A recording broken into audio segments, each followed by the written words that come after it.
오늘을 함께하며 여러분의 내일을 응원합니다. 성공을 부르는 좋은 습관, 성공예감 이대호입니다.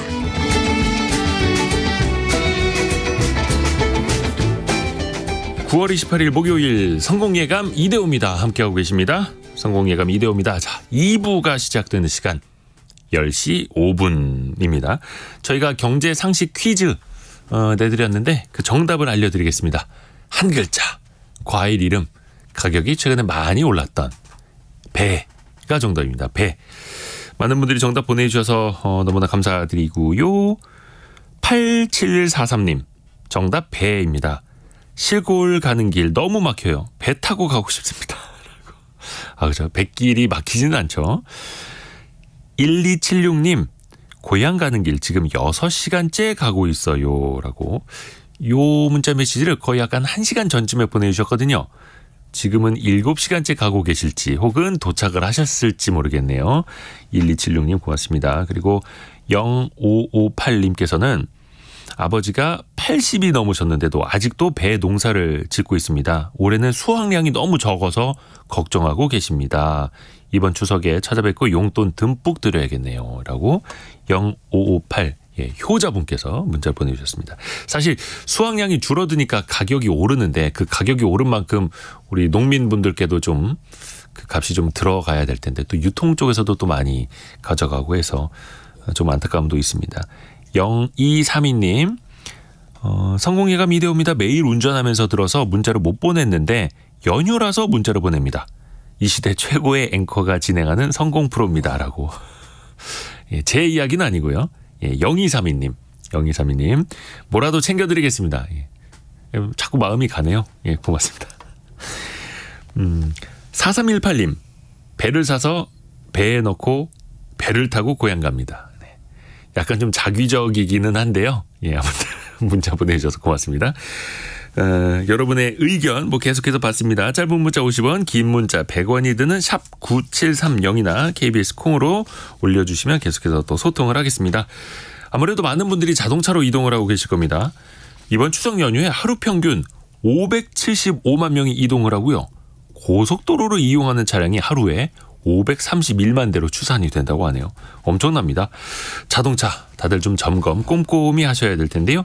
또 해외에서는 전기차 관련된 이슈들이 많이 있습니다. 또 최근에 전기차 판매가 좀 둔화되고 있다라는 소식도 들려오고요. 다양한 자동차 이슈 다뤄보죠.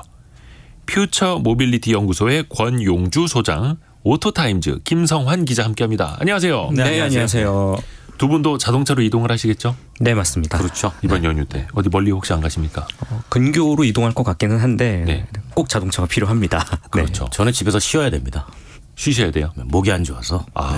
오늘 방송하다 좀 기침을 하실 수도 있는데 우리 청취자분들이 너그럽습니다. 네네. 괜찮습니다. 저 따뜻한 물도 좀 드시고요. 그러면 김성환 기자에게 질문을 좀 들어볼게요. 네. 자동차가 소위 퍼졌다고 표현을 하는. 네. 길에서 멈춰버리는.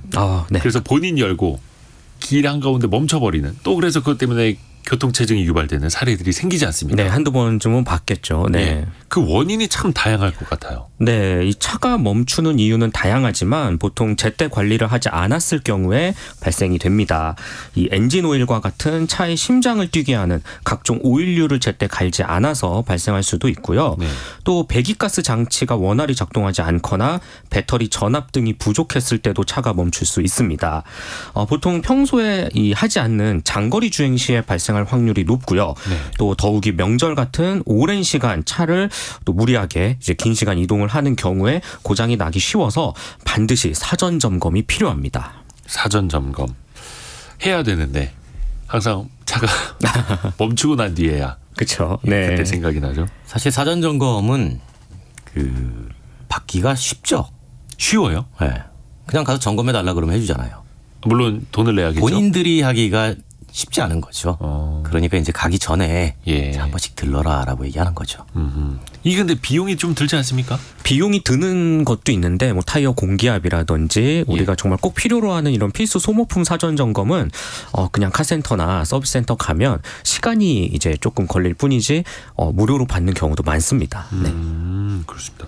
타이어 공기압 같은 것도 미리미리 체크를 해봐야 될 테고 이게 달리다 보면은 뭐 핸들이 떨린다든가 이런 증상들을 또 발견할 때가 있거든요. 네, 맞습니다. 어떤 걸 좀 살펴봐야 될까요? 아무래도 이 장거리 여행 그리고 또는 이제 명절 이제 긴 시간 이동이 있을 때 저는 가장 먼저 중요하게 생각해야 되는 점검 타이어라고 말씀을 드리고 싶습니다. 네. 앞서 말씀드린 것처럼 타이어 공기압 그중에서도 가장 좀 필요로 하지 않을까라는 생각이 드는데요. 타이어 공기압 유지는 접지력 확보 그리고 마찰력의 손실을 줄여서 안전운전 심지어 연비까지도 좋아지는 이제 요소이기 때문입니다. 특히 고속도로 주행을 앞두고 있을 때는 평상시보다 5에서 10% 정도 공기압 더 주입하는 것이 좋고요. 그다음에 또 마모도 손상된 곳은 없는지 꼼꼼히 확인해 보는 것도 좋습니다. 그래서 제가 간단히 소개를 해드리면 네. 타이어는 일반적으로 주행 기준 3년에서 5만에서 한 6만 킬로미터 탔을 때가 교환을 해야 되는 거고요. 3년 5, 6만 킬로미터. 네. 그다음에 1, 2만 킬로미터 시점 됐을 때는 앞뒤 위치를 바꿔주는 것도 좋습니다. 보통 이제 구동바퀴 쪽에 마모가 많이 심하니까 내 차가 이제 전륜 구동이냐 후륜 구동이냐 이걸 파악해서 그쪽의 타이어를 집중적으로 봐주시는 게 좋아요. 그냥 앞바퀴라고 해서 앞바퀴가 먼저 닳는 게 아니에요? 그렇죠. 전륜 구동이면은 앞바퀴가 먼저 마모가 많이 되고 네. 후륜 기동이면 뒷바퀴가 마모가 되니까 이제 그쪽을 중점적으로 마모들을 체크해 주시는 게 더 좋다는 거죠. 아하. 그리고 배터리도 굉장히 중요합니다.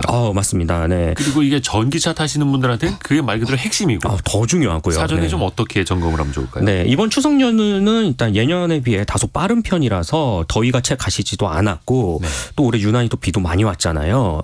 그래서 와이퍼, 에어컨처럼 전기를 이용하는 장치를 많이 사용할 것으로 보이는데요. 그래서 배터리 점검이 더 중요할 것 같습니다. 이 시동을 걸 때 평소와 다르게 경쾌하지 않고 약간 좀 갤갤갤 거리거나 드르륵 거리거나 조금 시간이 뜬 다음에 시동이 걸리거나 하면 배터리 전압 체크를 한번 해봐야 합니다. 또 이와 함께 계기판이나 실내 조명, 전조등이 어두워졌다면 전구류 교환 전에 배터리 확인 한 번 더 필요하고요. 간단한 자가 확인도 가능한데요. 보닛을 딱 열고 오른쪽이나 왼쪽 한켠에 아마 치우쳐져 있는 커다란 네모 박스 모양이 보일 거예요. 네. 일부 차종은 트렁크에 있기도 하고요. 바로 이게 배터리입니다. 네. 그 배터리 안쪽에 동그란 상태 표시 창이 있는데 녹색이면 정상, 검은색이면 충전이 필요하다, 흰색이면 즉시 교체라고 생각해 주시면 됩니다. 더 정확히 알고 싶으면 메이커라든지 이런 지정 정비센터 그리고 가까운 카센터에서 배터리 전압 체크 한번 봐주세요 하면 될 것 같습니다. 배터리는 보통 한 3, 4년 정도에 한 번씩 교체하라고 권고가 되니까 이제 한 3년, 4년 됐다 그러면 한 번씩 봐주는 게 좋죠. 저도 얼마 전에 KBS의 주차장에 주차를 해놨는데 시동이 안 걸리는 거예요. 네. 배터리가 나갔더라고요. 중요합니다. 그러니까 한 3년 좀 넘어가면 배터리 교체가 필요하긴 하더라고요. 맞습니다. 근데 이것도 까먹게 됩니다. 네, 특히 전기차의 경우 전기차 오너분들은 더더욱 배터리가 중요하지 않을까 라는 생각이 듭니다. 주행 가는 거리에 대한 충전 계획을 반드시 세워서 떠나셔야 한다라고 말씀드리고 싶고요. 고향집 주변과 가는 경로상에 충전소를 미리 파악해 두는 것도 좋고요. 또 충전 시간이 일반 주유보다는 확실히 오래 걸리고 한 번에 충전소에 몰릴 수 있기 때문에 여러 가지 차선책을 생각해 두시는 것도 좋습니다. 이를 위해서 전기차 이 충전소만을 알려주는 전용 어플리케이션들이 많이 있으니까 그렇죠. 설치해서 활용하는 것도 추천드리겠습니다. 신건일님의 질문이 지금 막 들어왔는데요. 운행 중일 때 배터리 전압이 낮다고 차가 멈추나요? 라는 질문 주셨는데 그렇죠. 전기차가 아니고서야. 맞습니다. 예. 배터리 전압 일단 한 번 시동이 걸린 다음부터는 그 다음에 시동을 끄기 전까지는 크게 전압이 급격히 떨어져서 차가 멈추거나 하는 현상은 발생하지는 않지만 제너레이터가 돌면서 계속 충전을 해주기 때문에 그렇죠. 네, 그렇죠. 주행 중에는 배터리가 충전이 되죠. 그러니까 일반 차량 기준으로. 네.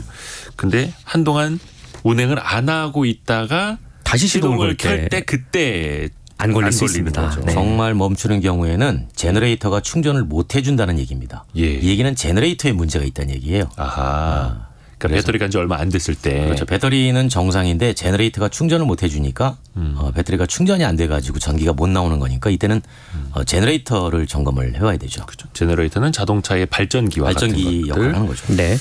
그리고 그 산 비탈 같은데요. 올라갔다가 내려올 때는 브레이크를 굉장히 좀 오래 밟고 있는 경우들이 생겨납니다.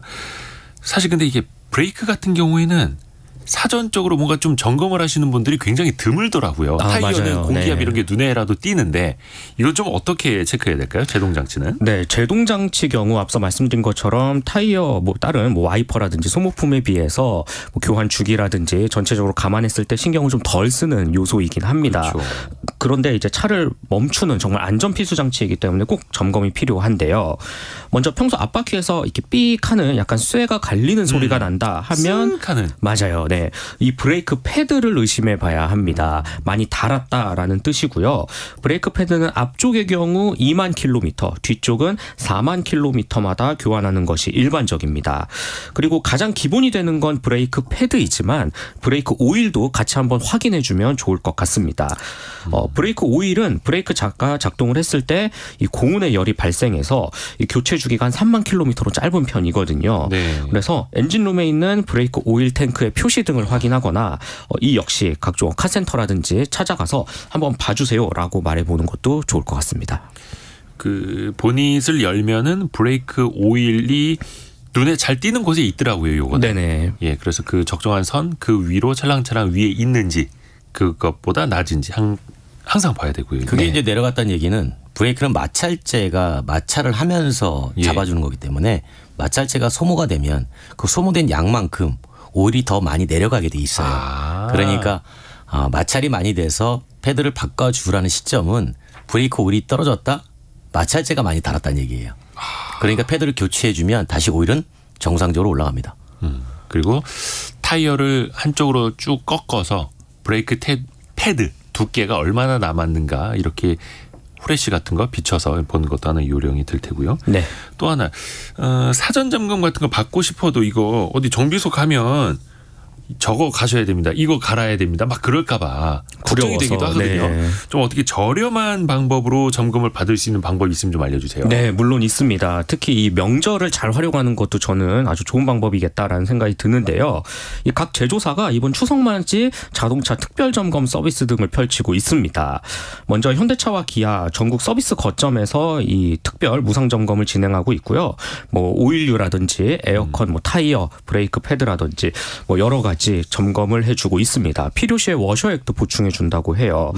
네, 그다음에 KG 모빌리티는 전국 44개 서비스 센터에서 점검을 진행을 하고 있고요. 한국GM은 9개 직영 서비스 센터, 르노코리아는 7개 장소에서 무상 점검을 하고 있습니다. 근데 이게 무상 점검인데 입장은 무료예요. 근데 가끔은 퇴장이 유료가 될 수 있습니다. 들어갈 땐 무료, 나올 땐 유료. 왜냐하면 이제 소모품은 기본적으로 보충하는 거는 무료로 해줄 수 있는데 네네네. 실제로 비용이 들어가서 교체해야 되는 것들이 있어요. 벌브라든가. 그렇죠. 이제 그런 것들은 이제 돈을 내고 해야 되는 거죠. 너무나 당연한데 네. 괜히 이제 또 바가지 쓰지 않을까라는 걱정에. 이제 그렇진 않죠. 왜냐하면 이제 제조사가 직접 하는 거여서. 여기는 직영 AS 센터라는. 그렇죠. 네. 그러니까 대부분의 정비업자분들도 다 이제 정직하게 하시는데 간혹 나오는 뉴스가 부정적인 것들이 좀 있어서 항상 또 세경영을 쓰게 되니까요. 다들 좀 정직하게 믿을 수 있게 해주시면 더 감사하겠습니다. 허호님의 질문이 조금 전에 KBS 콩으로 올라왔는데요. 타이어 제조 날짜가 2015년 17주에 생산된 거라고. 그러니까 거의 8년 된 거네요. 네. 근데 평균 1년에 10,000km 이하 주행이어서 타이어 높이는 괜찮다고 합니다. 트레드. 근데 생산이 오래된 거죠. 네. 어떻게 봐야 될까요? 오래돼도 너무 오래됐는데. 2015년에. 오래되면 이제 고무가 경화 현상이 일어나요. 고무가 굳는다고 그러죠. 예. 굳게 되면은 기본적으로 이제 도로하고의 접지가 많이 떨어져서 흔히 말하는 제동에 문제가 생길 수가 있다라는 거죠. 제동거리가 길어지죠. 그렇죠. 이걸 가지고 어떤 분들은 대신 오래 쓰는 거 아니냐. 그렇게 생각할 수도 있는데 타이어가 딱딱하니까 오래 쓴 거 아니냐. 트레이드 오프 관계예요. 그러니까 하나가 좋아지면 하나가 떨어집니다. 예. 그러니까 지나치게 경화가 오래되면 제동에 문제가 생길 수 있으니까 바꿔주는 게 좋죠. 보통 타이어는 한 6만 정도면 바꿔주기가 권고가 되죠. 그리고 횟수로는 얼마 정도에 갈아야 될까요? 보통 이제 1년에 1만에서 1만 5천 킬로미터 탄다고 가정을 했을 때, 네, 그래도 한 3, 4년쯤에는 이제 한번 봐주는 게 좋고요. 이제 말씀하신 것처럼 주행은 많이 하지 않았지만 이제 기간이 꽤 됐잖아요. 그래서 경화 현상을 확인해 볼 수 있는 간단한 팁이 타이어 주변에 갈라짐이 보인다. 이러면 그러니까 지우개 갈라지는 것처럼 맞습니다. 갈라질 약간 때. 우리 가뭄 갈라지듯이 살짝 미세하게 보인다. 이러면 고무가 꽤 시간이 됐다. 라고 볼 수 있겠네요. 그렇죠. 고무는 시간이 갈수록 굳게 되니까 접지력이 떨어질 수밖에 없는 거죠. 네. 그래서 이게 접지력이라는 건 그 차의 제동력하고 엄청나게 연관이 되는 거니까. 노면에 바짝 붙어가면 네. 핸들링은 좋아지는데 예. 제동력은 떨어지죠. 제동력도 좋아지죠. 제동력이 좋아지는. 근데 이제 덜 붙어서 가면 아무래도 이제 제동력에 문제가 생기죠. 그렇죠, 그렇죠. 그래서 이게 참 돈이 아까워서 아니 그래도 뭐 많이 안 타는데 이러면서 아까워서 많이 안 갈게 되는데 그게 내 안전하고도 직결된다라는 네. 거고요. 또 이게 많이 헷갈리는 것 중에 하나가 달리다가 차가 멈춰서면 혹시라도 접촉 사고가 났을 때 그 자리에 그대로 세워놓고 사진 찍어놓고 보험사 직원 올 때까지 그대로 기다려야 되는 건지 뭐 사진이라도 찍고 옆으로 빨리 빼야 되는 건지. 왜냐하면 다른 차량 흐름에 엄청난 영향을 주지 않습니까? 네. 근데 또 차선 한가운데서 싸우고 있고 막 아니 이럴 때는 차를 먼저 빼야 됩니까? 아니면 그 자리에 그대로 놔둬야 됩니까? 네, 일단 이 경우 같은 경우는 고속도로와 일반 국도 좀 상황을 나눠야 될 것 같아요. 상황에 따라 달라요? 네, 고속도로 같은 경우는 무조건 피해야 합니다. 네. 2차 사고. 네, 정말 빨리 달리기 때문에 이를 위해서 꼭 기억해 두셔야 될 게 한국도로공사가 만든 단어가 있어요. 비트박스입니다. 비트박스? 네, 꼭 기억해 주시면 좋을 것 같은데 비트박스, 비상등 켜고 트렁크 열고 밖으로 대피하고 스마트폰으로 신고를 의미합니다. 비트박스 꼭 중요하게 한번 그냥 외워두시면 좋을 것 같고요. 신고는 1588-2504 도로공사를 뜻하거든요. 네. 2504 또는 112, 119로 신고를 하는 게 좋습니다. 무조건 피해야 하고요. 네. 국도의 경우는 상황이 살짝 다릅니다. 일단 속도도 많이 낮고 그다음에 뭐 신호등이라든지 여러 가지 정체 현상이 빠르게 반복이 되기 때문에 일단은 사고 부위를 빠르게 사진을 찍고 난 다음에 일단은 차를 한 켠으로 빼서 조금 더 후속 조치를 기다리는 편이 좋습니다. 왜냐하면 일단 지금 이 사고 현장을 그대로 보존한다고 해서 과실 비율이라든지 크게 달라지지는 않거든요. 왜냐하면 각 차마다 블랙박스가 워낙 정확하고 요즘은 잘 찍히기 때문에 여기에 대한 과실 비율을 더 깊게 보고 있고요. 그다음에 여기서 또 한 가지 팁을 드리자면 대부분 사고가 나면 당황해서 사고가 난 그 범퍼나 이런 깨지는 부위만 클로즈업해서 사진을 찍는 경우가 있는데 과실 비율이 그렇게 뭐 큰 영향을 주진 않습니다. 오히려 넓게 찍어야 됩니다. 차선도 나오게. 차선 주변의 신호등 네. 그다음에 내가 받은 위치라든지 큼직큼직하게 넓게 찍고 동영상으로 한 바퀴 둘러가면서 찍는 것도 추천드리겠습니다. 가까이서 한 장 찍고 멀리서도 찍고. 그렇죠. 다른 네. 각도에서도 찍고. 그렇죠. 저 어릴 적에는 아버지가 자동차에다가 필름 카메라를 넣어 갖고 다니셨었어요. 네. 언제 어떤 일이 생길지 모른다. 네. 근데 요즘에는 뭐 스마트폰 원체 잘 돼 있으니까 맞아요. 찍어놓고 바로 뭐 보험사에 송신할 수도 있고. 네. 스마트폰으로 파노라마로 찍어도 됩니다. 그렇죠. 그거 좋네요. 그래서 고속도로에서는 비상등 켜고 트렁크를 열고 밖으로 대피하고 스마트폰으로 신고하라. 네. 비트박스 이렇게 외워두시고 국도에서는 사진을 찍고 차를 뺀 다음에 후속 조치를 기다려라. 네, 맞습니다. 예. 도로 한가운데서 싸우시면 안 됩니다. 그리고 또 하나가 저도 예전에 뭐 사고가 났을 때 한번 겪어본 거긴 합니다만 와 정신 차리기도 전에 레카차가 벌써 와 있습니다. 아, 맞아요. 아니 레카차도 왜 이렇게 빨리 오는 겁니까? 정말 빠르죠. 정말 빠르죠. 네. 이분들이 그 정보를 어떻게 입수하는지는 뭐 업계 비밀이라고는 하는데 근데 여기서 좀 걱정이 드는 게 그냥 먼저 도착한 레카차에 내 차를 그냥 보내야 되는 건지 예상하지 못한 비용들이 청구가 되는 건 아닌지 좀 걱정이 되기도 하거든요. 네, 맞습니다. 일단 사고가 나면 정신이 없고 또 어떻게 처리해야 할지 몰라서 일단은 그냥 내내 하다가 사설 견인차에 내 차가 걸어져 있고 네, 수십만 원의 과도한 비용을 요구받게 되는 경우 굉장히 위험하겠죠. 이렇게 되면 너무 억울할 것 같은데 일단은 정신을 바로잡고 거부할 권리가 있기 때문에 거부할 권리가 있어요? 네, 그럼요. 무작정 견인하는 행위를 막아야 합니다. 아니 그게 레카차 운영하시는 분들한테 들었는데 현장에 먼저 도착한 레카차가 그 차를 거죠. 끌어가는 거다라고 업계에서는 그렇게 룰이 정해져 있다 하더라고요. 그분들만의 룰이겠죠. 네. 근데 그 이거는 레카차 소비자가 룰이고 이제 보험사가 출동시킨 건 다르죠. 그러면 소비자가 그렇죠. 아닙니다. 괜찮습니다. 가세요. 저는 뭐 별도로 불렀습니다라고 하면 아하. 기다릴 수 있는 거죠. 그렇죠. 또 이제 레카차 하시는 분들 또 약간 또 험상궂게 또 하시는 경우들이 있는데. 아니, 레카차도 비용이 있어요. 10km까지는 승용차 기준 72,000원도 요금표가 있습니다. 요금표가 있다. 근데 잘 모르시는 거죠, 소비자분들이. 아하. 그래서 과도한 비용을 청구하는 이런 악용하는 사례가 있는데 일단은 뭐 엄청 급박한 상황이거나 그러지 않으면 일단 거부할 권리 충분히 있고요. 그다음에 견인해야 하는 경우는 보험사와 연계된 견인업체를 부르는 게 가장 좋거나 그게 보험료 안에 들어있을 수도 있고요. 네, 그 보험 서비스가. 약관에 들어있을 수도 있고요. 그다음에 이제 도로공사 무료 견인 서비스를 이용하는 것도 좋습니다. 네. 뭐 하여튼 뭐 레카 분들도 정직하게 영업하시는 분들도 많습니다. 뭐 전체 이야기는 아니니까요. 네, 그렇죠. 없으시길 네. 바라겠고요. 지난주에 그 휴게소를 저희가 퀴즈로 낸 적도 있는데 많은 분들이 휴게소에서 주유를 합니다라고 하시는 분들 계시더라고요. 한 10년 전까지만 하더라도 휴게소 기름값이 엄청 비쌌거든요. 네. 근데 알뜰 주유소 되면서 그래도 좀 많이 달라진 것 같습니다. 네, 맞아요. 이 한국도로공사가 자체적으로 유류를 공동 구매해서 전국 고속도로 주유소에 공급하는 방식이거든요. 네. 그래서 이 알뜰 주유소, EX 주유소라고 명명하기도 했는데 네. 확실히 저렴합니다. 네. 그래서 저도 가끔 이용을 하는데 리터당 50원에서 많게는 100원까지도 차이가 나는 경우를 볼 수가 있거든요. 알뜰 주유소. 네, 그래서 아주 유용한 정보가 되지 않을까라는 생각이 들고요. 이 내가 가는 길 주변에 휴게소, 주유소를 한번 찾아보는 것도 좋을 것 같습니다.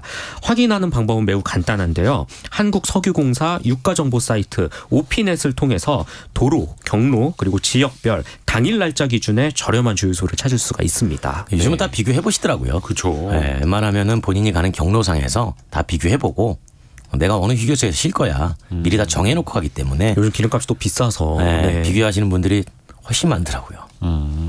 그리고 아까 그 레카차가 어떻게 이렇게 빨리 올까? 저도 궁금했는데 3726님이 보내주셨네요.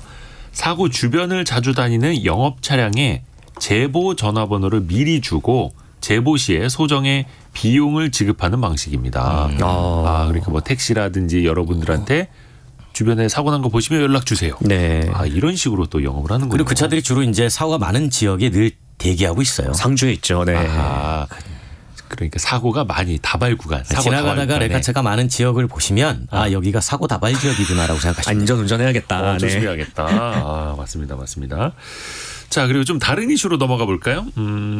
전기 자동차 시장이 굉장히 커지고 있습니다. 네. 그 중심에는 보조금이라는 제도가 있었고요. 그런데 미국도 그렇고 세계 각국이 이 보조금을 자국 산업을 보호하는 데 많이 또 이용을 하고 있지 않습니까?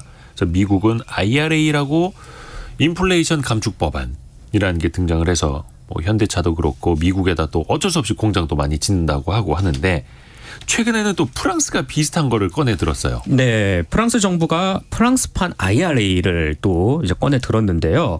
이게 철강이나 알루미늄, 뭐 기타 재료, 배터리 조립, 뭐 운송 등 6개 부문으로 나눠서 탄소 배출량을 합산을 한 다음에 친환경 점수를 산정하고 이 점수가 60점을 넘으면 정부 보조금을 주겠다라는 꽤나 구체적인 개편 최종안이 나왔습니다.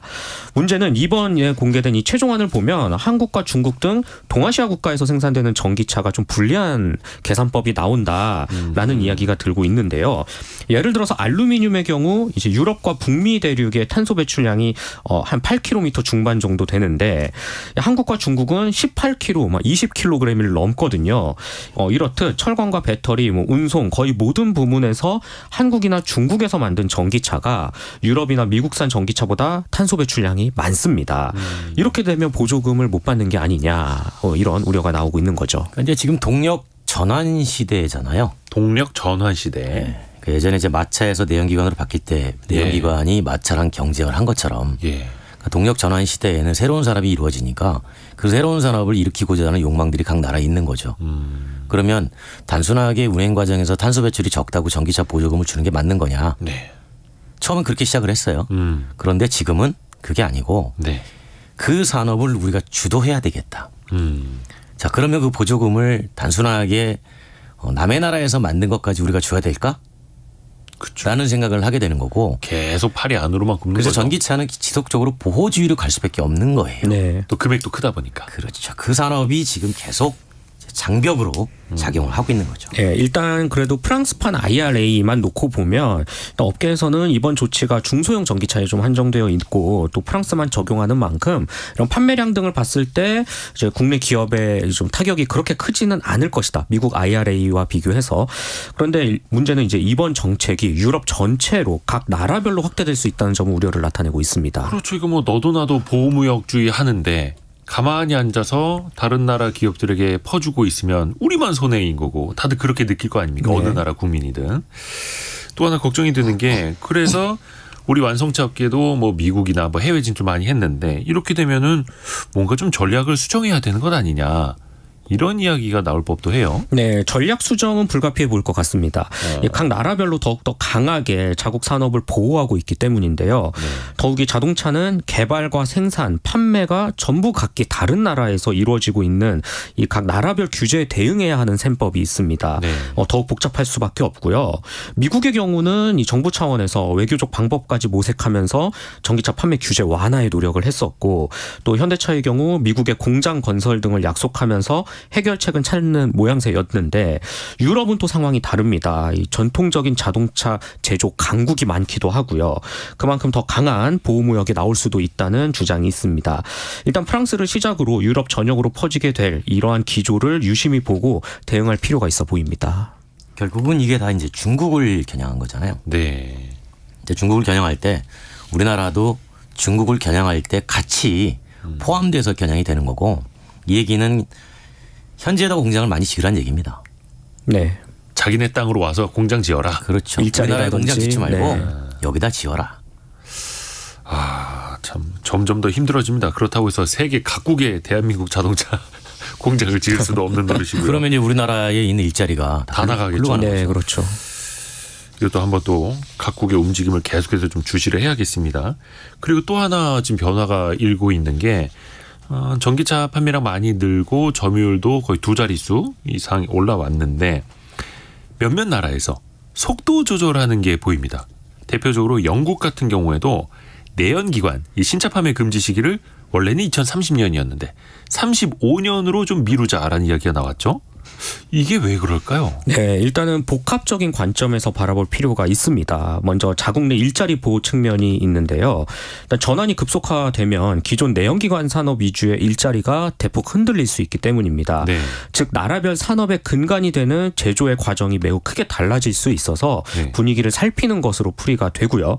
또 이와 함께 제품과 판매 측면으로 보면 중국의 저가 전기차 유입이 급속도로 진행되고 있습니다. 그래서 이를 막으려는 노력의 일환으로도 해석이 됩니다. 최근에 열린 미넨 모터쇼를 보면 중국 전기차 회사들이 부스의 절반을 차지할 정도로 아주 깊게 들어와 있었거든요. 또 실제 저가 전기차를 내세워서 판매도 빠르게 유럽에서 늘어나고 있습니다. 그래서 이런 전기차 개발과 배터리 생산 노하우는 중국이 더 앞서 있는 부분도 있어서 유럽 입장에서는 이 고심이 클 수밖에 없고요. 즉 EU 완성차 업체들의 경쟁력 이 하락이 우려되기 때문에 내연기관 판매를 조심스럽게 연장하는 게 아니냐 나오고 있습니다. 그러니까 일자리 문제가 연관돼 있으니까 전환의 속도를 가지고 얘기하는 거죠. 전환의 속도를 빨리 할 거냐 아니면 완급을 조절할 거냐. 여기에 이제 각 나라의 수반들의 정치적 선택이 달려 있는 겁니다. 영국 같은 경우는 일자리와 여러 가지 이유를 가지고 속도를 좀 늦추겠다 한 거고 그렇죠. 반면에 중국은 우리는 글로벌을 먹기 위해서 빨리 가겠다. 우리는 이제 빨리 가기를 선택했었죠. 네네네. 근데 지금 이제 시장에서 이제 받쳐주지 못하는 거죠. 그러니까 전기차가 되면은 뭐 부품 가지 수도 거의 뭐 한 3분의 1로 줄어든다고 하고 네. 그만큼 생산 라인이 짧아질 수밖에 없고 일자리가 줄어들 수밖에 없는데 그래서 미국에서도 UAW라고 하는 전미 그 자동차 관련된 노동조합들이 또 파업을 하기도 하고 요거는 어찌 됐든 간에 또 노동자들이 그렇게 또 들고 일어나면 정책을 결정하는 사람들 입장에서는 속도 조절 생각 안 할 수 없죠. 네. 그럼 또 전기차 업체들에게 또 악재가 되는 네. 거고요. 그래서 유럽은 대안으로 이 엔진과 모터를 모두 사용하는 하이브리드 차 쪽에 좀 집중하는 것 같습니다. 탄소 배출을 줄이는 이 전동화 틀은 유지하되 내연기관 경쟁력은 지속적으로 가져가겠다는 것입니다. 근데 여기서 이제 곤란이 이런 거죠. 그러면은 전기차 안 갈 거냐? 언젠가는 다 가게 될 텐데. 그렇죠. 네. 속도만 늦추는 것일 뿐 나중에 경쟁력이 더 떨어지는 거 아니냐. 이런 우려도 또 나오는 거죠. 먼저 가 있는 나라 먼저 가 있는 기업들과 나중에 오는 기업들은 분명히 차이가 있을 수밖에 없으니까. 그렇죠. 네. 또 테슬라 이야기가 안 나올 수가 없습니다. 유럽에서도 뭐 대부분 이제 테슬라는 미국, 중국, 뭐 이제 독일에도 그 공장을 짓습니다만 테슬라도 중국산인가 이거 따져보겠다. 이런 이야기가 나옵니다. 맞아요. EU 지역은 중국에 이어 세계에서 두 번째로 큰 전기차 시장입니다. 네. 테슬라 역시 이를 노리고 적극적인 공세를 이어나가고 있는데요. 참고로 올해 1월부터 7월 서유럽 전역에서 테슬라 9만여 대를 넘게 팔았습니다. 네. 굉장히 높은 숫자이고요. 테슬라 전체 인도 물량의 47%나 되는데 이 생산 기반이 전부 다 중국에 있습니다. 그래서 유럽이 이 부분을 문제 삼고 나선 것입니다. 유럽으로 수출되는 값싼 중국산 전기차가 부당한 보조금을 받고 있는지 뜯어보겠다는 것인데요. 다분히 보복성 조치일 수 있다는 게 업계의 분석입니다. 뭐 향후 추가적인 발표를 봐야겠지만 테슬라 입장에서는 불안할 수밖에 없을 것 같습니다. 유럽에서 볼 때는 그런 거죠. 테슬라 네. 중국 공장에서 만들어진 것도 처음에 공장 지을 때 중국 정부의 세제 지원 받은 거 아니냐. 어허. 그것도 다 혜택이다. 네. 그 원가가 다 반영이 됐던 거고 그거 가지고 유럽에다가 싸게 판매하니까 그것도 우리는 좀 들여다봐야 되겠다. 이제 그런 조치를 취한 거죠. 지금 우리나라에도 이제 테슬라가 중국에서 만든 배터리, 네. LFP 배터리라고 하는 배터리를. 리튬 인산철 배터리를 장착을 해서 굉장히 차 가격을 낮추니까 또 많이 팔리더라고요. 맞아요. 최근에는 그 레이라고 하는 이제 경차에도 LFP 배터리가 이제 기아 차량 거기도 실렸고 그래서 어떻게 보면 물론 이게 겨울에도 잘 작동을 하는지는 겨울에 가봐야 할 텐데 일단 가격이 싸니까. 그 전기차 제품의 다양화에 예. 배터리가 미치는 영향력이 크다는 거죠. 그죠. 네. 일단 우리 정부나 기업 입장에서는 그래도 전기차 보급은 계속 해야 된다라는 입장이고 이게 뭐 예산 때문에 보조금을 줄이는 것 아니냐라는 염려도 나왔었는데 최근에는 그래도 보조금을 더 준다. 또 이런 이야기도 나오더라고요. 네, 아마 이번 주 가장 핫한 또 예. 전기차 구매 예정자분들께서는 커뮤니티에서도 정말 많이 또 언급이 됐었는데 정부가 보조금을 더 주기로 했습니다. 예. 네, 간단히 한번 보면 핵심은 최대 100만 원 추가 지원입니다. 이 경우 종전에 680만 원이었던 최대 보조금이 국비 최대 780만 원으로 늘어나게 되는데요. 네. 문제는 기본 가격 5,700만 원 미만의 전기차에 한해서 적용한다는 것입니다. 그렇죠. 여기에 또 제조사가 당초 이 680만 원의 국비 보조금을 받는 차종에 대해서 차 가격을 일괄적으로 할인했을 경우에만 지원이 됩니다. 이렇게 되면 혜택을 받을 수 있는 전기차가 아이오닉 5, 아이오닉 6, 코나 일렉트릭, 기아 EV6 등 국산차가 대다수입니다. 정부의 이러한 노력, 물론 이 전기차 보급 좀 활성화해보자. 요즘 좀 지지부진해졌잖아요. 네. 그런 의미가 큰데 일단은 뭐 업계 반응은 살짝 뜨뜨미지근합니다. 이 같은 결정을 내리게 됐을 때 이 실효성에 과연 있냐라는 것인데요. 먼저 대상 범위가 너무 좁다는 의견이 다수를 차지하고 있고요. 선택지가 많지 않은 상황에서 사실상 수입 전기차는 고를 기회조차 없기 때문입니다. 또 이와 함께 제조사가 먼저 할인에 들어갔을 경우를 조건으로 내걸었는데 약간 책임 회피성 의도가 있지 않냐라는 지적도 나오고 있습니다. 원자재값 폭등으로 차 가격 자체가 비싸진 상황에서 이 마진이 낮은 전기차의 경우 이 제조사 할인 여력이 없기 때문입니다. 그래서 약간 일각에서는 생색내기용 정책이 아니냐라는 우려의 시각도 있습니다. 사실 초점을 구매 단계가 아니라 그 운행 유지 단계에다가 좀 맞출 필요가 있다는 거예요. 보조금을요? 아니죠. 혜택을. 그러니까 이제 살 때 조금 돈 더 주고 사세요라고 아니라 네. 이제 운행하고 유지할 때 얼마나 많은 혜택이 주어지느냐가 더 중요하다라는 거죠. 뭐 충전 요금이랄지. 그렇죠. 그러니까 단순하게 구매 보조금 좀 더 준다고 전기차가 다시 많이 산다? 이거는 조금 고개를 갸우뚱하게 만든다는 거죠. 아하. 또 최근에는 전기 요금도 인상되고 하면서 네. 충전 요금도 올라가고 있다. 여러 가지 메리트가 많이 예. 낮아진 상황이죠. 그래서 뭐 다른 나라도 마찬가지고 전기차 판매량이 좀 주춤한다라는 좀 염려들이 나오고 있는 거죠. 그리고 얼마 전에 저희가 경제상식 퀴즈로도 경차를 퀴즈로 내드린 적이 있는데 다시금 경제가 안 좋아져서 그런지 모르겠지만 경차를 또 주목하시는 분들이 늘고 있더라고요. 현재 우리나라에서의 어떤 경차의 지위가 그리고 경차 시장의 전망은 어떻습니까? 네, 일단 경차가 회복 조짐을 보이고 있는 건 맞습니다. 네, 뭐 국산차 톱 10에 지난달 경차 세 종류가 모두 이름을 올렸을 정도이고요. 전기차 버전인 레이 EV의 경우는 한 2주간의 사전 계약 물량이 올해 목표치의 절반 이상을 채우기도 했습니다. 그만큼 찾는다는 것인데요. 사실 이 경차 시장이 2012년만 해도 규모가 20만 대 연간 꽤나 높았습니다. 그런데 이제 2020년 이제 점점 내려와서 10만 대 선이 무너지기도 했지만 작년에 이제 캐스퍼의 등장으로 다시 13만 대, 10만 대 이상 회복을 했고요. 올해도 이 호실적에 힘입어서 무난히 10만 대를 넘길 것 같긴 합니다.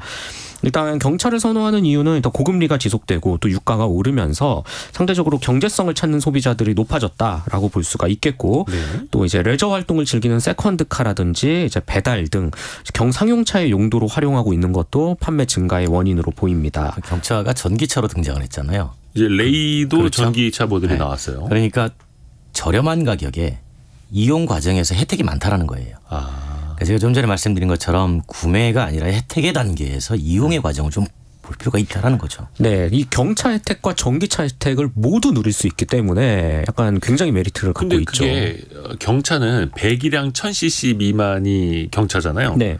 그 전기차일 때는 그러면 어떻게 되는 거예요? 경차 혜택을 똑같이 보는 거예요? 어떻게 되는 거예요? 경차 혜택 받습니다. 네, 충분히 받을 수 있고 뭐 취등록세라든지 그러니까 약간 배기량이 없을 때는 크기로 봐요. 네. 그래서 경차 크기 자체가 뭐 한 연간 13만 원 뭐 이렇게 고정이 되니까요. 정말 이 각각의 장점을 모두 버무려 놓은 아주 기똥찬 아이가 나왔다라는 생각이 들고요. 네, 좀 놀랍기도 하고 이에 대응하기 위해서 현대차 역시 캐스퍼 기반의 전기차를 내년에 선보일 또 개발까지 하고 있습니다. 실제로 경차 전기 구매차를 봤더니 40대 50대가 많아요. 경차 전기차를 사시는 분들 나이대가요? 네, 이 레이 EV 같은 경우 주 이제 사전 계약층 40대가 절반을 차지하고 있습니다. 그래서 이 정말 이 세컨드카나 제3의 서드카 개념으로 큰 부담 없이 주행 거리와 상관없이 동네라든지 정말 이 단거리 근거리용으로 타는 수요가 많아지고 있는 거죠. 그렇죠. 원체 경차 사이즈니까 배터리가 많이 들어가지는 못하니까 레이도 한 280여 킬로미터 완충했을 때 그 정도 이야기가 나오더라고요. 근데 이제는 경차가 1000만 원대 초반을 찾아보기도 쉽지가 않아요. 전체적으로 가격이 다 올라서 그러니까 이제 내연기관도 2천만 원 넘으니까 전기 자동차도 2천만 원 넘는 게 비슷한 값이네. 그럼 전기차 살래. 이렇게 되는 거죠. 보조금이 아무래도 경차 조금 더 가격이 낮은 차한테는 효과적으로 다가오죠. 그래서 이제 경차도 비싸졌는데 이왕 살 거 그냥 보조금 받고 전기차 사는 게 낫겠다. 네. 오히려 되는군요. 내연기관 경차보다 더 쌀 수도 있습니다. 보조금 받으면. 네, 일부 좀 남쪽에 좀 지자체 보조금을 많이 주는 곳은 레이 EV 같은 경우는 1000만 원대 중후반에도 살 수 있거든요. 그래요. 그러니까 이렇게 해서 전기차도 고가차와 저가차로 이렇게 양극화되거나 지금 이렇게 시장이 나눠지는 중입니다. 이정화님이 전기차 사고 싶은데 보조금이 줄어들고 그 충전기 주차 대수 다시 해야 하는 불편함이 있습니다. 그러니까 충전 인프라도 또 확충을 해야 되는 숙제는 계속해서 있는 거죠. 네. 그리고 이게 참 논란이 많았던 분야인데 택시 이야기 좀 해봤으면 좋겠습니다. 짧게나마. 심야에 택시 잡기 정말 힘들었죠. 작년, 재작년 특히나. 그 승차난을 해소하기 위해서 택시 요금을 올렸습니다. 그런데 택시 요금이 올라간 다음에 승객도 불만, 또 운전 기사님들도 불만이 많으시더라고요. 네, 감사원이 최근에 이 소극적인 행정 개선 등을 위한 실태 결과 보고서를 내놨는데 여기서 주목할 게 이제 서울시의 심야 택시 승차난 이에 따른 이제 해결 방법 좀 적극적이지 못했다라는 지적이 있었습니다. 일단 그 심야 부재 등을 해제하고 무단 휴업 택시를 단속하겠다는 내용의 이제 해소 대책 추진 계획을 발표했었는데 이때 제시한 무단 휴업의 기준이 6개월간 매월 5일 이하 운행으로 턱없이 느슨했다라는 것입니다. 그리고 이 무단 휴업 이제 기준을 산정할 때 운행 데이터가 아니라 유가 보조금 자료를 토대로 부정확하게 산정했다라고 감사원은 봤고요. 그리고 심지어 업무가 바쁘다며 의심 택시에 대한 제재도 하지 않았다는 게 감사원의 판단입니다. 그리고 작년 4월에 서울시가 또 다시 비슷한 대책을 내놨는데 이번에도 의심 택시를 한 600여 대 정도 선별을 했는데 행정처분받은 택시는 고작 3대뿐이었습니다. 그래서 약간 눈 가리고 아웅식의 약간 이 대책이 아니었냐라는 이야기도 돌고 있는 것이죠. 이거는 이제 국토부하고 서울시하고 입장 차이가 조금 있는데 기본적으로 이제 법인 택시 문제가 지금 사실 퇴로가 없어요. 퇴로가 없다고요? 네, 왜냐하면 전체 법인택시 서울시만 해도 50%가 지금 세워져 있거든요. 근데 이걸 감차해야 됩니다. 사실은. 예. 근데 감차 보상금이 턱없이 모자라요. 그러니까 사업자들은 폐업이 아니라 그냥 휴업으로 감차 보상금을 기다리고 있는 거죠. 그러니까 이거에 대해서 면허를 없애야 되는 게 정상 아니냐라는 게 이제 감사원의 생각인 거고 네. 서울시는 그 요금 조정은 국토부의 훈령에 따라서 하는 거다. 그러니 우리의 잘못이 아니다라고 반박을 하고 있는 거고 이 결국 이 퇴로가 없다는 얘기는 그만큼 휴차를 했던 이유는 기사가 없었던 거고 그렇죠. 기사가 왜 없냐를 봤더니 급여가 너무 적다. 그렇죠. 그래서 요금이 올라가게 됐던 겁니다. 근데 그 요금이 올라가도 시민들이 뭐 편해졌거나 그렇죠. 삶이 나아졌거나 아니면 또 택시 기사분들에게 뭐 복지가 좋아졌거나 그건 또 체감이 덜 되는 네. 거고. 또 왜냐면 개인 택시 3부제가 해제되면서 피크 타임에 차가 네. 없어요라는 불만은 줄었죠. 그거 자체는 줄었는데. 네. 비싸졌죠. 하지만 요금에 대한 불만은 남아 있는 거죠. 그렇죠. 네. 그래서 과거에 뭐 택시 한 3번 탈 거 한 번만 탄다라든지 그렇게 되면서 결국은 또 돌고 돌아서 법인 택시도 그렇고 운행하시는 분들한테도 좋지 못한 결과를. 이 얘기는 법인 택시는 앞으로 고급화해야 된다는 얘기예요. 아예 차별화된 서비스. 아예 차별화해서 지금 가야 같은 경우에는 퇴로가 없어서 이대로는 계속 휴차 대수만 늘어나는 거죠. 이 택시 문제는 제가 다음에 한번 나와서 말씀을 드릴게요. 이건 나중에 거의 한 1시간 특집으로 또 이야기를 해야 될 정말 주제이기도 합니다. 복잡하면서도 신중하고 제가 오늘 어려운 좀 것 목이 안 같습니다. 좋아서 말을 많이 못했으니까 네. 목 낳고 와서 제대로 해드릴게요. 다음에 한 두 배로 부탁드립니다. 네네. 그래서 오늘 목 상태가 안 좋은데도 함께해 주신 퓨처 모빌리티 연구소 권영주 소장 감사드리고요.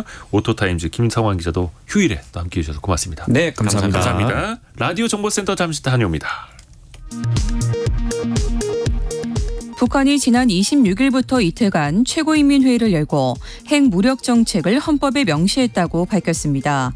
김정은 국무위원장은 최고인민회의 연설에서 외교적으로 반미 연대를 구축할 뜻도 분명히 했습니다.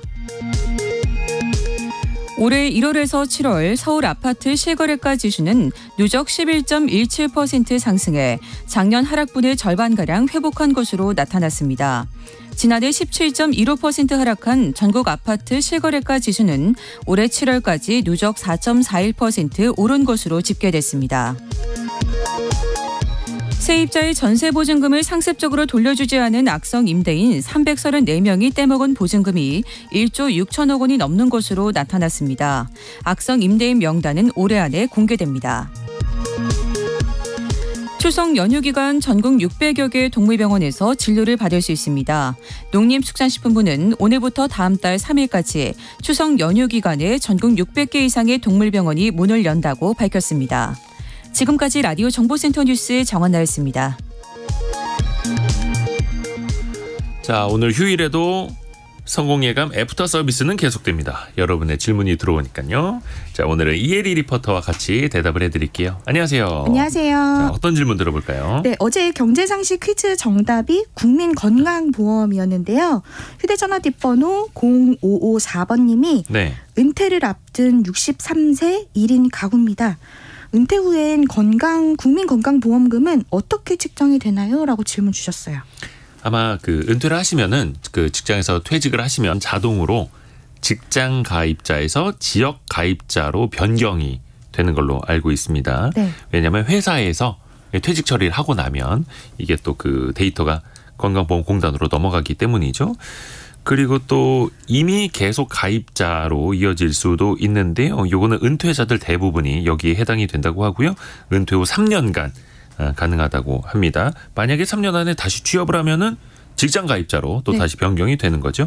아니면 피부양자가 될 수도 있는데 근데 요거는 은퇴를 앞둔 63세 1인 가구라고 하셔가지고 아마 우리 질문을 주신 0554님께는 또 해당이 안 될 수도 있겠네요.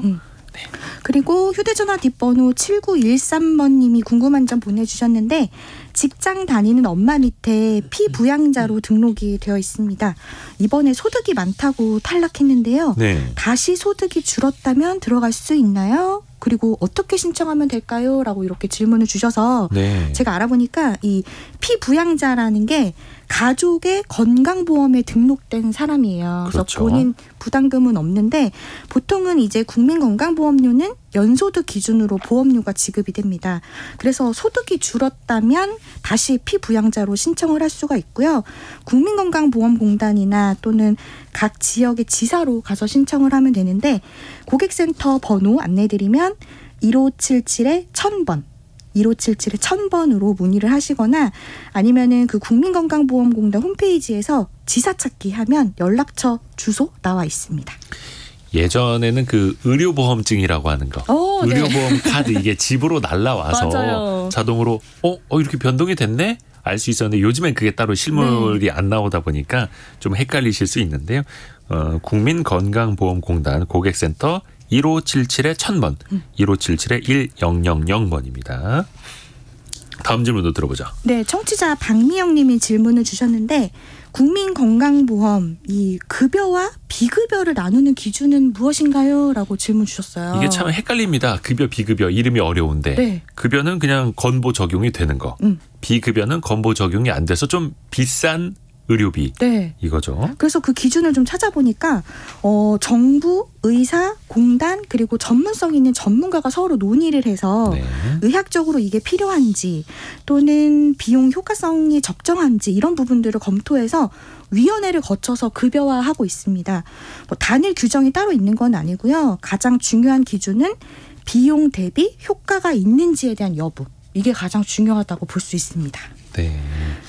그 비급여 항목이라고 하더라도 각 병원에서는 네. 이게 얼마입니다. 라고 직접 소비자들에게 고객이 알려줘야 할 의무가 있습니다. 그래서 직접 물어보셔도 되고 건강보험공단 혹은 건강이음 앱에서 찾아보시면은 저 병원은 똑같이 이런 주사가 10만 원인데 저기는 12만 원이네. 저기는 9만 원 받네. 또 이렇게도 찾아보실 수 있다라는 것도 네. 힌트를 또 드립니다. 다음 질문은요. 휴대전화 뒷번호 4728번님이 질문 주셨는데요. 네. 금본위제와 달러 본위제 어떻게 다른가요? 라고 질문 주셨어요. 네. 금 본위제는 보유한 금만큼만 달러를 찍어내겠다라는 거죠. 달러가 기축통화로 이제 공식적으로 인정된 건 1944년으로 거슬러 올라가는데요. 뭐 브레튼 우즈 체제 이런 표현 아마 들어보셨을 겁니다. 당시에 44개 나라가 대표들이 모여서 앞으로 미국 달러를 좀 기축통화로 쓰는데 네. 이거를 금에다가 연동을 시키겠다. 해서 1온스당 35달러로 그 가치를 고정하겠다라고 했고요. 당시 미국이 그럴 수 있었던 거는 세계에 있던 금의 약 70%를 미국이 보유를 하고 있었다라고 합니다. 그렇게 해서 달러 있는 만큼 금이 있는 만큼 달러를 찍을게라고 약속을 했던 거죠. 그런데 나중에 세계 각국이 의심을 한 겁니다. 아니 진짜 그만큼 갖고 있는 거 맞아? 달러를 너무 많이 찍는 것 같은데 해서 프랑스가 나섰죠. 우리 금 다 돌려줘. 우리 가져갈게. 그러니까 닉슨 대통령이 사실 그만큼은 없는데 이제부터 달러는 금에다가 연동하지 않고 이거 폐기하자라고 하면서 이른바 닉슨 쇼크가 생겨났었죠. 그 후에 한 1973년도부터는 금 본위제가 공식적으로 폐기가 되고 네. 달러를 또 석유를 구입하는데 이거를 쓰게 되면서 그때부터는 달러, 이른바 변동환율제가 적용이 됐고 달러 본위제라고도 부르기 시작을 했습니다. 이거 벌써 시간이 다 됐네요.